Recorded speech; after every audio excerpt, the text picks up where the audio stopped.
हर हर महादेव। क्या आप जानते हैं कि सावन के सोमवार का व्रत सच्चे मन से करने और इसकी कथा सुनने मात्र से भगवान भोलेनाथ भक्त के बड़े से बड़े संकट भी दूर कर देते हैं।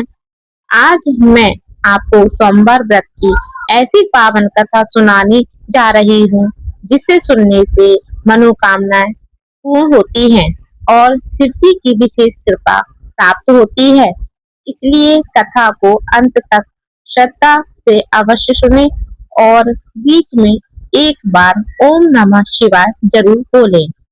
तो आइए बिना किसी देरी के श्रद्धा और विश्वास के साथ सोमवार व्रत की पवित्र कथा का शुभ आरंभ करते हैं। बहुत समय पहले एक नगर में एक धनवान साहूकार रहता था। उसके पास धन दौलत मान सम्मान और सुख सुविधाओं की कोई कमी नहीं थी, लेकिन उसकी कोई संतान नहीं थी। संतान ना होने के कारण वह और उसकी पत्नी बहुत दुखी रहते थे। साहूकार भगवान शिव का परम भक्त था। वह प्रत्येक सोमवार का व्रत रखता था, शिवलिंग पर जल और बेल पत्र अर्पित करता और पूरे विधि विधान से भगवान शिव की पूजा करता था। उसकी अटूट भक्ति देखकर माता पार्वती प्रसन्न हुई। उन्होंने भगवान शिव से कहा, स्वामी, आपका यह भक्त बड़ी श्रद्धा से आपकी पूजा करता है, इसकी मनोकामना पूरी कीजिए। भगवान शिव बोले, हे पार्वती, इसके भाग्य में संतान सुख नहीं लिखा है। लेकिन माता पार्वती के बार बार आग्रह करने पर भगवान शिव ने कहा, मैं इसे एक पुत्र का वरदान देता हूँ, लेकिन उसकी आयु केवल 12 वर्ष होगी। कुछ समय बाद साहूकार के घर एक सुंदर पुत्र का जन्म हुआ।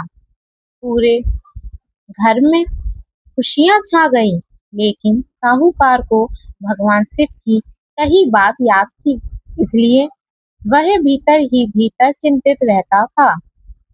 जब बालक 11 वर्ष का हुआ तो साहूकार ने उसे अपने मामा के साथ काशी पढ़ने भेज दिया।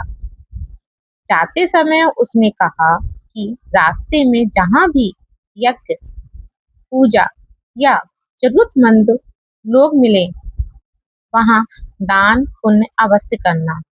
यात्रा के दौरान वे एक नगर पहुंचे। वहां राजा की पुत्री का विवाह हो रहा था।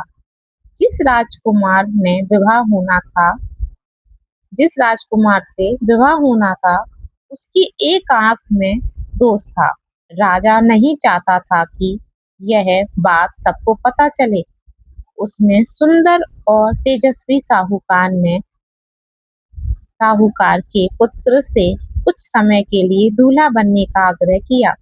विवाह की सभी रस्में पूरी होने के बाद साहूकार का पुत्र चुपचाप चला गया, लेकिन उसने राजकुमारी के आंचल में एक संदेश लिखकर रख दिया कि उसका वास्तविक पति वही नहीं है। आगे यात्रा करते हुए जब बालक की आयु 12 वर्ष पूरी हुई, तो भगवान शिव के वरदान के अनुसार उसका शरीर निठल होकर गिर पड़ा और उसके प्राण निकल गए। उसका मामा दुखी होकर रोने लगा। उसी समय भगवान शिव और माता पार्वती वहां से गुजरे। माता पार्वती ने उस बालक को देखा और भगवान शिव से उसे जीवन दान देने की प्रार्थना की। भगवान शिव ने भक्त की भक्ति और माता पार्वती के अनुरोध से प्रसन्न होकर उस बालक को पुनः जीवित कर दिया। कुछ समय बाद शिक्षा पूरी करके बालक अपने नगर लौटा। उधर जिस राजकुमारी का विवाह उससे कराया गया था, उसने भी उसी को अपना पति माना था। अंततः दोनों का मिलन हुआ और वे सुखपूर्वक जीवन बिताने लगे। साहूकार और उसकी पत्नी ने भगवान शिव का बार बार धन्यवाद किया। और जीवन भर श्रद्धा से सोमवार का व्रत करते रहें। जो भी भक्त सच्चे मन, श्रद्धा और विश्वास के साथ भगवान शिव का सोमवार व्रत करता है, शिव कथा सुनता है और शिव जी का स्मरण करता है, उसके जीवन की बाधाएं दूर होती हैं, परिवार में सुख समृद्धि आती है और भगवान भोलेनाथ की कृपा सदैव बनी रहती है। तो बोलिए हर हर महादेव, ओम नमः शिवाय।